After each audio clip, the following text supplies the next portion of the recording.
BC growers have a very similar history to that of Northern California.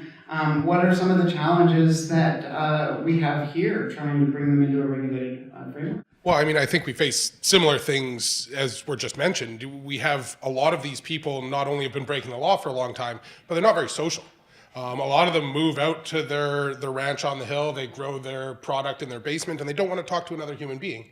And so getting them to come out and be politically active and that kind of stuff, it's not an easy thing to do. I think there's also a misunderstanding about what QA means among people that grow in their basement. I don't think they really understand that if you're going to sell something to strangers on the other side of the country, there has to be another mechanism in place other than I grow great stuff. You have to have some way of assuring the quality of that product. And because everything's been so insular for so long, there's just, people don't know what that means. They don't understand, they see it as overly onerous. I mean, right now, under the federal paradigm of medical production, a lot of the regulations are overly onerous. They're way over the top. But that doesn't mean that quality assurance needs to be this big, scary animal. It's like, if you can understand the idea, you can lobby for it, you can have your voice heard. And I think the other thing is, a lot of the growers in BC see this as an endpoint. They see, okay, the fight's over, we're done, legalization's here. That's not the case. This is step one. This is when the people that have been producing illicitly learn how to participate in the market. And I mean, there's going to be lots of good and bad before we get to where we need to be. But we need to be aware that this isn't over, that this is just beginning. As soon as legalization occurs, we have our foot in the door. And that's when we need to push even harder to get the regulations that we want to see and the freedoms we want to see in the market. It's going to be overregulated at first. I think we all know that.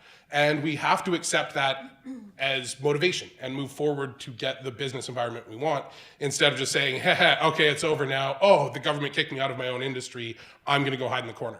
And that's the reaction we do get a lot right now. Well, sure, and it's difficult when the systems that are coming out are overly restrictive, and then there's valid reasons for some people for not participating in that system. Absolutely, there's a very reasonable chance that I won't get licensed for what I do. I probably have to shut down half of the grows I've ever had in my life and set something up that's completely different in like think about some of the regulations around aerobic bacteria counts on flower. How are you ever going to allow outdoor growing if you have a 5,000 ppm aerobic bacteria count on your final product?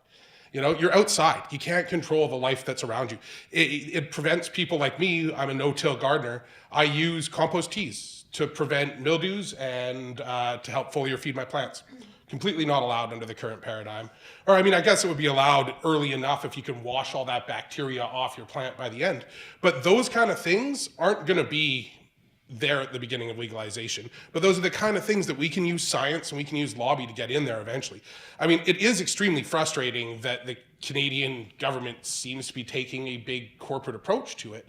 But I mean, I'd rather have legalization of some kind that I can fight within a regulated system than have outright prohibition, even if business-wise it's worse for me. Well, and that is it. I mean, once something becomes law, there's a process in place to amend that law, like any other law.